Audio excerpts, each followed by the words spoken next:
Movie का starting एक happy family को दिखाते हुए होता है। एला अपनी पेरेंट्स के साथ एक फॉरेस्ट में एक छोटे से घर में रह रही होती है। सब कुछ बहुत अच्छा चल रहा होता है, मगर कुछ बहुत बुरा हो जाता है। कहने का मतलब, एला की मॉम की तबीयत बहुत ज़्यादा ख़राब हो जाती है, जिसकी वजह से उनकी डेथ हो जाती है। मगर एला की मॉम की जब अंतिम सांसें चल रही होती हैं, वो अपनी बेटी को अपने पास बुलाती हैं और कहती हैं, एला, तुम मुझे प्रॉमिस करो कि तुम हर प्रॉब्लम का सामना बहुत ब्रेवली करोगी और सभी लोगों के साथ बहुत ही काइंड रहोगी, किसी के साथ कुछ बुरा नहीं करोगी।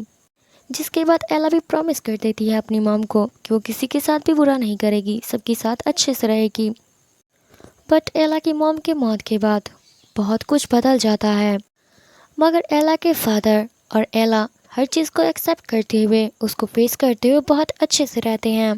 टाइम के साथ साथ एला बड़ी हो गई थी। एक दिन एला के फादर एक लेडी को अपने घर में लेकर आते हैं और एला को पता चलता है कि उन दोनों ने शादी कर लिया है और उस लेडी के पहले से ही 2 बेटियां हैं और इन दोनों का नाम है ट्रिसेला और एनिसिया, पता नहीं कैसा नाम है। एला को ये सारी चीज़ें बिल्कुल भी अच्छा नहीं लगता है, मगर उसे अपनी मॉम का प्रॉमिस याद था और वो अपने फादर की खुशी के लिए वो सारी चीज़ों को एक्सेप्ट कर लेती है। ट्रीमैन आते ही उस घर में एक पार्टी रख देती है, पर एला को तो ये सारी चीज़ें बिल्कुल भी अच्छा नहीं लगता। जिसके बाद तो वो अपने एनिमल फ्रेंड्स के पास आ जाती है और उनसे बातें करना स्टार्ट कर देती है। फिर एला अपने फादर के पास आती है ताकि उनसे बात कर सके, पर उसको पता चलता है कि उसके फादर तो अपने किसी काम के सिलसिले में कल घर से बाहर जा रहे हैं, यानी कि इस शहर से ही काफ़ी दूर जा रहे हैं। एला के फादर और एला तो काफ़ी ज़्यादा इमोशनल हो जाते हैं बात करते करते। तभी ट्रीमैन वहाँ पर आती है और उनकी बातें सुन लेती है। इस चीज़ को देख करके उसे तो एला से काफ़ी ज़्यादा जेलसी फील हो जाता है, क्योंकि वो जो प्यार चाहती थी वो सारी चीज़ें तो एला को मिल रहा था, जिसकी वजह से वो तो काफ़ी ज़्यादा जेलस हो रही थी और ये चीज़ें तो उसे बिल्कुल भी बर्दाश्त नहीं होता है। एला के फादर जैसे ही शहर से बाहर जाती है, ट्रीमैन तो अपना असली रूप दिखाना स्टार्ट कर देती है। वो एला का रूम छीन लेती है और अपनी दोनों बेटियों को दे देती है उसका रूम, और वो कहती है कि एला तुम एटिक में रहोगी। अब एला तो अपने एनिमल फ्रेंड के साथ रहना स्टार्ट कर देती है। उस वहाँ पे भी अपना दिल लगा लेती है। उसे तो बहुत ही खुशी फील होता है कि उसके स्टेप सिस्टर और उसकी स्टेप मदर को उसको बिल्कुल भी फेस करने की ज़रूरत नहीं पड़ेगा। मगर एला उनके सोच के बारे में तो थोड़ी गलत थी, क्योंकि उसकी मदर यानी कि सौतेली माँ और सौतेली बहनें तो उसको तंग करना स्टार्ट कर देती हैं। वो तीनों प्लान करते हैं और मीठा मीठा बोल करके उससे तो नौकरानियों वाले काम करवा लेते हैं। और इससे भी बुरी चीज़ तो तब होती है जब एला के फादर का असिस्टेंट अकेले आता है और वो बताता है कि तुम्हारे फादर काफ़ी ज़्यादा बीमार हो गए थे रास्ते में, जिसकी वजह से उनकी डेथ हो गई। ये सुनने के बाद मानो जैसे एला पर तो कयामत ही टूट जाती है। उसके पैरों तलों तो ज़मीन निकल जाती है, मानो जैसे उसकी पूरी दुनिया ही उजड़ गई हो। उस बड़ा दुख तो ये था कि अब उसके डैड इस दुनिया में नहीं है, और दूसरा ये कि अब वो दुनिया में बिल्कुल अकेली हो चुकी है। अब वो सौतेली मॉम और सौतेली बहनों के साथ ही रहना होगा। से बचाने के चक्कर में घर के सारे नौकरों को बाहर निकाल देती है और पूरे घर की जिम्मेदारी एला को सौंप देती है। कपड़े धोना, सफाई करना या झाड़ू पोछा करना, कोई भी काम हो सारा उसे ही दे देती हैं, यानी कि उसे नौकरानी ही बना देते हैं। यहाँ तक कि अब उसके पास तो खाने के लिए भी कुछ नहीं बचता। जो जूठा वो लोग छोड़ते हैं, एला को बस वही खाना पड़ता है और उसी में से थोड़ा बहुत बचा करके वो अपने चूहों और बहुत सारे दोस्तों को खिला देती है। रात के समय में अंधेरे में एटिक्स में चढ़ना, वो भी इतनी सारी सीढ़ियों पे, बहुत ही ज़्यादा मुश्किल होता था। यहाँ तक कि बहुत ही ज़्यादा ठंड हो जाती है, जिसकी वजह से एला को किचन में ही सोना पड़ता है, वो भी आग के सामने, ताकि वो सर्दी से बच सके। सुबह जब एला उठती है तो उसके चेहरे पे धुआं लग जाता है, क्योंकि आग के पास जो सो रही थी, जिसकी वजह से सारा धुआं उसके चेहरे और बॉडी पर आ जाता है। जिसके बाद तो उसकी पूरी स्टेप फैमिली उसको सिंड्रेला कहना स्टार्ट कर देती है। इन सारी चीज़ों से तंग आकर एला एक दिन गुस्से में हॉर्स राइड करते हुए तेजी से वुड्स में चली जाती है, और जब वो वहाँ पर जाती है तो अपने सामने एक जानवर को देखती है, जिसे प्रिंस और उसके कुछ आदमी उसको मारने के लिए आ रहे थे। तो फिर वो उस जानवर को इशारा करती है कि जल्दी से यहाँ से भाग जाओ, मगर तभी उसका घोड़ा भी वो आउट ऑफ कंट्रोल हो जाता है। इसके बाद तो उसका घोड़ा भी बहुत तेज़ी से भागने लगता है। तभी उसका प्रिंस उसके पास, घोड़ा भी बहुत तेज़ी से भाग रहा होता है। तभी प्रिंस उसको बचाने के लिए उसके पास आता है और उसकी हेल्प करता है। वो अपना नाम किट बताता है और वो झूठ बोलता है कि पैलेस में वो एक सर्वेंट है। इसके बाद क्या था, कुछ टाइम के बाद एला और प्रिंस एक दूसरे को तो पसंद ही करने लग जाते हैं।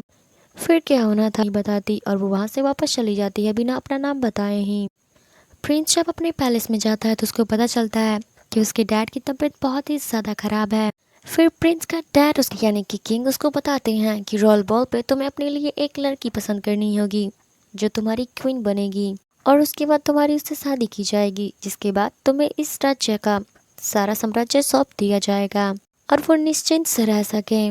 मगर प्रिंस बोलता है कि हमें बॉल पे सभी सिटीजन्स को बुलाना चाहिए, लेडीज़ को भी। वो ऐसा इसलिए बोलता है ताकि वो एला से वापस मिल सके और उससे शादी कर सके, जिसको सुनने के बाद किंग तो मान जाता है और पूरे किंगडम में अनाउंस कर दिया जाता है, चाहे वो गरीब हो या अमीर, सभी को पैलेस में ज़रूर आना है। जब वो लोग अनाउंस कर रहे तभी वहाँ पर एला भी होती है और एला ये बात सुनने के बाद अपने घर जाती है और अपनी दोनों सौतेली बहनों को बताती है। वो ऐसा इसलिए बता रही होती है ताकि वो भी किंगडम में जा सके और वापस प्रिंस से मिल सके। मगर एला की ट्रिमेन तो उसे इग्नोर ही कर देती है और अपनी बेटियों को ही भेजने का तैयारी शुरू कर देती है। उसकी मॉम ने सोचा था कि अगर प्रिंस ने उसकी दोनों बेटियों में से किसी एक को भी पसंद कर लिया तब तो उनके बल्ले बल्ले हैं।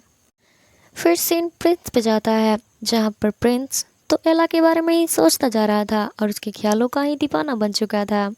उसका तो किसी भी चीज़ में दिल ही नहीं लग रहा होता है। वो तो बस एला से मिलने के बारे में सोच रहा होता है कि उसे किस तरीके से मिला जाए। यहाँ पर प्रिंस को ये भी डर होता है कि उसके डैड यानी कि यहाँ के किंग उसको एक्सेप्ट करेंगे भी कि नहीं करेंगे, क्योंकि उसके डैड चाहते हैं कि वो किसी प्रिंसेस को ही सेलेक्ट करें। एला घर में वेट कर रही होती है कि कोई उसको ड्रेस दे ताकि वो भी वहाँ जा सके, मगर उसे कोई भी ड्रेस नहीं देता।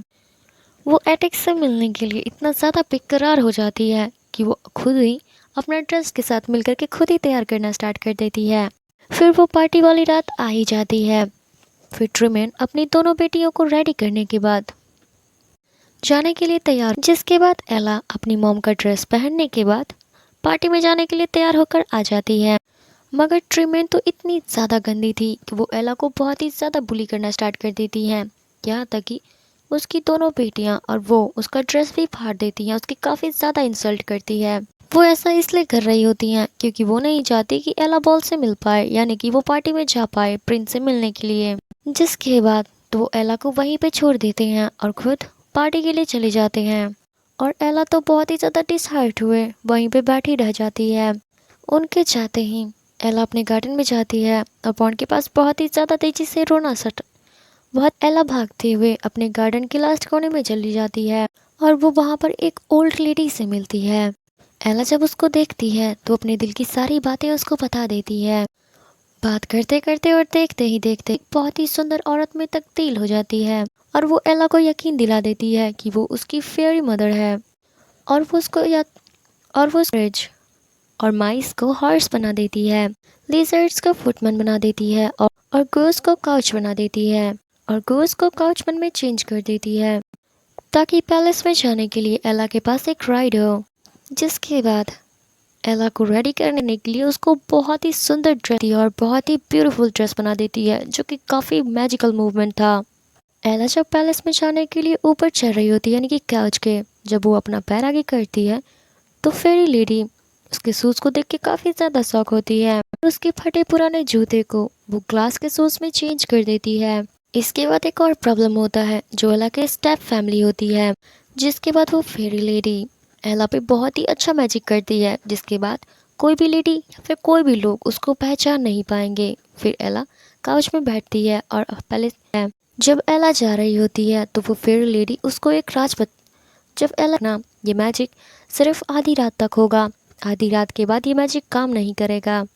अगर वो 12 बजे से पहले तो फिर सब लोगों को पता चल जाएगा उसका राज और सारे लोग उसको पहचान भी लेंगे और वो अपनी पुरानी हालत में आ जाएगी, तो उसको आधी रात होने से पहले ही घर पर वापस आना होगा। फिर वो फेरी लेडी उसको बाय कहती है और एला अपने काउच में बैठ करके पैलेस के लिए निकल जाती है। दूसरी तरफ हमें पैलेस का सीन दिखाया जाता है, यानी कि पार्टी का सीन दिखाया जाता है, जहाँ पर टाउन के सारे लोग वहाँ पर आ चुके थे, चाहे वो गरीब हो या अमीर हो। पर प्रिंस को तो एला का इंतज़ार था, वो तो उसे ही ढूंढ रहा था उन सारे लोगों में। और ये चीज़ तो प्रिंस को कुछ ज़्यादा ही बेचैन कर देती है, जिसका अंदाज़ा किंग को हो ही जाता है। और किंग तो उससे काफ़ी ज़्यादा सवाल पूछने लगते हैं। फिर प्रिंस उनके सवालों को बंद करने के लिए एक प्रिंसेस को बुला लेता है और उसके पास चला जाता है डांस करने के लिए। बॉल की सेलिब्रेशन स्टार्ट हुई, वहाँ पर एला आती है, जिसको देखकर लोग तो बहुत ही ज़्यादा शॉक हो जाते हैं, क्योंकि एला बहुत ही ब्यूटीफुल दिख रही थी और सब लोग उसको देखते हैं तो देखते ही रह जाते हैं। प्रिंस की खुशी का तो कोई ठिकाना ही नहीं था। प्रिंस तो उससे मिलने के लिए उसकी तरफ आगे बढ़ता है और एला भी उससे मिलने के लिए उसके आगे आती है। एला को तो पता भी नहीं है कि ये यहाँ का प्रिंस है, उसको तो लग रहा था कि वो यहाँ का सर्वेंट है। एला किट से मिलने के बाद बहुत खुश होती है, पर उसे कंफ्यूजन होता है कि सब लोग उसे घूर कर क्यों देख रहे होते हैं। तो वो प्रिंस से पूछती है कि सारे लोग हमें ऐसे क्यों देख रहे हैं। फिर प्रिंस उसको बताता है कि तुम बहुत ज़्यादा खूबसूरत दिख रही हो, जिसकी वजह से सब लोग बस तुम्हें ही देखते जा रहे हैं। जिसके बाद तो वो दोनों डांस स्टार्ट कर देते हैं और ये एक बहुत ही क्यूट और ये होता है। एक सिंपल सी लड़की प्रिंस के साथ डांस कर रही है, वो भी उसके पैलेस में। कितना मस्त है यार। सबकी नजरें तो बस उन पर ही होती है। फिर सीन ट्रीटमेंट पर जाता है। वो एला को पहचान तो नहीं पा रही होती है, मगर उसको काफ़ी ज़्यादा जेलसी फील हो रहा था, क्योंकि वो चाहती थी कि उसकी दोनों बेटियों को प्रिंस पसंद करे, जो कि ऐसा हो नहीं पाता। वो काफ़ी ज़्यादा जेलस होती है। उसके बाद वो अपनी बेटियों को भी डांस के लिए आगे भेज देती है। डांस के बाद प्रिंस एला से बात करने के लिए उसे अपने फिर प्रिंस डांस के जहाँ पर एला को पता चल जाता है कि किट ही वो प्रिंस है। एला उसकी सच्चाई जानने के बाद होती है और वो जाने लगती है। तभी प्रिंस उसको शांत करता है। दूसरी तरफ लोगों को दिखाया जाता है और किट को भी दिखाई कि ये लड़की है कौन और कहाँ से आई है। यही सवाल वहाँ के बाकी लोगों में भी चल रहा था। इसके बाद प्रिंस एला को एक गार्डन में लेके जाता है, जहाँ पर आज तक कोई भी नहीं गया था उसके अलावा। वो एला को उसके अंदर लेके जाता है और उसको झूला पर झुलाता है, जिसके बाद एला का एक सू तो नीचे ही गिर जाता है। उसके बाद प्रिंस पकड़ता है और नीज पर बैठ करके एला को पहनाना शुरू करता है। फिर प्रिंस एला के बारे में जानने की कोशिश करता है कि वो कहाँ रहती है। प्रिंस उससे उसकी आइडेंटिटी के बारे में पूछ रहा था। एला उसको अपनी पूरी सच्चाई बताती उससे पहले ही उसको याद आ जाता है कि 12 बजने ही वाले हैं। जिसके बाद तो एला वहाँ से भागना शुरू कर देती है, उसके सवालों का बिना जवाब दिए ही। किट भी उसके पीछे पीछे भाग रहा होता है। भागते भागते वो किन से जाकर टकरा जाती है, जिसके बाद बताती है कि आपका बेटा यानी कि प्रिंस बहुत ही ज़्यादा अच्छा है और किट भी उसे बहुत ज़्यादा प्यार करता है। जिसके बाद तो वो बाहर की तरफ सुनता ही जा रहा था और उसको देखता ही जा रहा था। यहाँ पर एला भाग रही होती है। उतरते वक्त उसका एक शू वहीं पे गिर जाता है और प्रिंस भी उसके पीछे पीछे आ रहा होता है, मगर टाइम तो ख़त्म होने वाला था और एला के पास टाइम नहीं था उस शूज़ को पकड़ने के लिए, जिसकी वजह से वो शूज़ को वहीं पे छोड़ देती है और जल्दी से वहाँ से भाग जाती है। प्रिंस उस शू को पकड़ता है और उसके पीछे जाना स्टार्ट कर देता है, मगर तभी वहाँ पर कैप्टन आता है और कहता है आप कहीं भी मत जाइए, हम उसे ढूंढ लेंगे। फिर उसके बाद उसका कैप्टन अपने कुछ सैनिकों को लेकर के उसका पीछा करना स्टार्ट कर देता है कि वो कहाँ रहती है, ये पता करने के लिए। फिर वही चीज़ होता है। 12 बजने के तुरंत बाद ही सारी चीज़ें धीरे धीरे करके चेंज होना शुरू कर देती हैं। ये देखने के बाद लीजर सोल्जर्स को रोकने के लिए वहाँ का गेट लगा देते हैं। सोल्जर्स को जैसे ही वहाँ पर पीछे छोड़ देते हैं, वो सारी चीज़ें तो वापस अपनी जगह पे आना स्टार्ट हो जाती हैं, यानी कि जो उसका असली रंग था वो ही आ जाना शुरू हो जाता है, सिवाय एला के शू के, क्योंकि वो चीज़ चेंज नहीं हुआ था, क्योंकि इसका दूसरा हिस्सा किसी और के पास यानी कि प्रिंस के पास है। एला चलते हुए वापस अपने घर की तरफ आ रही होती है। उसी समय बारिश स्टार्ट हो जाता है और अचानक से उसके स्टेप फैमिली यानी कि एला की स्टेप मॉम और उसकी स्टेप सिस्टर पीछे से आ रही होती हैं। एला तो जल्दी से अपने घर जाती है और उस ग्लास शो को छुपा देती है। एला अपनी आज की इस बात से इतना ज़्यादा खुश होती है कि वो घर के अंदर यानी कि अपने रूम के अंदर अपनी डायरी में सारी बातें लिख देती है। सीन अब पैलेस की तरफ शिफ्ट होता है, जहाँ पर किंग की तबीयत वाकई में बहुत ज़्यादा ख़राब हो चुकी होती है। किंग अपने आखिरी टाइम में अपने बेटे के लिए वो सारी चीज़ें करना चाहते हैं जो कि एक अच्छा फादर करना चाहता है। इसीलिए किंग अपने बेटे को बताते हैं कि तुम्हें मैंने जिसको पसंद किया है उससे शादी करने की कोई ज़रूरत नहीं है, तुम जिसे भी अपना ब्राइड बनाना चाहोगे तुम बना सकते हो। किंग बोलते हैं कि तुम जितनी जल्दी चाहो किंग जाओ उस लड़की को ढूंढो। ये कहने के बाद किंग की तो तुरंत डेथ हो जाती है। फिर किट न्यू किंग बन के लोगों में ये खबर फैला देता है कि वो लड़की आकर प्रिंस को वो दूसरा शो दिखाए, यानी कि ग्लास शो। और अगर वो लड़की चाहे तो अगर वो लड़की चाहे करने के बाद एला तो जल्दी से अपने घर के अंदर जाती है और उस शो को ढूंढना स्टार्ट कर देती है। तभी हमें बताया जाता है कि एला की डायरी लिखने की वजह से ट्रीमेन को, यानी कि उसकी सौतेली माँ को, उसके बारे में पता चल जाता है और उसके आने से पहले ही वो एला के सैंडल को, यानी कि ग्लास शो को पहले ही चुरा लेती है। फिर एला अपनी स्टेप मॉम के पास आती है और वो सैंडल मांगती है, मगर उसकी स्टेप मॉम कहती है तुम्हें ये सैंडल तभी मिलेगा जब तुम शादी के बाद, जब तुम किंग से एक बहुत ही रिस्पेक्ट और मेरी दोनों बेटियों की शादी। एला जब मना करती है इस बात के लिए तो ट्रीमेन उसको एटिक में ही बंद करके वहाँ से चली जाती है। ट्रूमैन शो का टूटा हुआ पार्ट लेकर के किंगडम में जाती है और वो ग्रैंड ड्यू के पास जाती है और वो सैंडल दे दिखे उसकी दोनों बेटियों की शादी किंग से करने के लिए तैयार हो जाते हैं। जिसके बाद वो उसकी दोनों बेटियों की शादी करवाने के लिए उसकी बेटी मानी जाती है, क्योंकि वो भी तो यही चाह रही थी। उसके बाद वो आदमी किंगडम में आता है और प्रिंस को वो शो दिखाता है और कहता है वो लड़की अपने आप को छुपा रही है। जिसके बाद तो प्रिंस कहता है कि चाहे कुछ भी हो जाए वो अपनी प्रिंसेस को ढूंढ के ही रहेगा। फिर ग्रैंड ड्यू बोलता है कि अगर वो लड़की नहीं मिली तो फिर आपको उसी लड़की से शादी करना होगा जिसको आपके फादर ने पसंद किया था। किट कहता है कि हाँ मैं ये प्रॉमिस करता हूँ, मगर तुम्हें उसके लिए सबसे पहले उस लड़की को ढूंढना होगा। ग्रैंड ड्यू किट को पैलेस में ही रहने का बोल देता है और खुद ही चला जाता है और खुद कैप्टन के साथ हर घर और हर गली में जाता नापता है, यानी कि वो सैंडल पहनाता है। मगर किसी को भी सो पूरी तरीके से आ नहीं रहा था, यानी कि किसी का पैर लंबा हो जाता है तो किसी का छोटा हो जाता है। फाइनली वो एला के घर पर पहुंच जाते हैं, जहां पर एला की स्टेप सिस्टर्स को भी वो सो नहीं आ रहा होता है। तभी एक बर्ड एटिक का एक गेट खोल देती है। एला के गाने की आवाज़ पैलेस के बाहर एला बुलाने को कहता है, मगर एला की मॉम उसको नहीं बुलाती और कहती है कुछ नहीं, वहाँ पर पक्षी हैं, वो पक्षी गाना गा रहे हैं। और ये आदमी भी इसको भी उन सैनिकों में से किंग बाहर आता है, यानी कि वही प्रिंस जो कि पूरे टाइम किंगडम की सारी लड़कियों को देख रहा था कि वो क्या क्या कर रहे हैं। जिसके बाद प्रिंस उस लड़की को वापस लाने के लिए बोलता है उसकी स्टेप मॉम को, पर जब वो मान नहीं रही होती है तो कैप्टन खुद अंदर जाता है। वो एला को प्रपोज करता है और उसके बाद उसको सैंडल पहना देता है जो कि उसको बिल्कुल फिट हो रहा था। जिसके बाद एला पैलेस के लिए तुरंत निकलती है तो उसे उसकी मॉम का प्रॉमिस याद आता है और वो अपनी मॉम के प्रॉमिस को पूरा करके जाती है, यानी कि अपनी स्टेप बेटियों को माफ़ करके चली जाती है। लास्ट सीन में एला और प्रिंस एक दूसरे से शादी कर लेते हैं। प्रिंस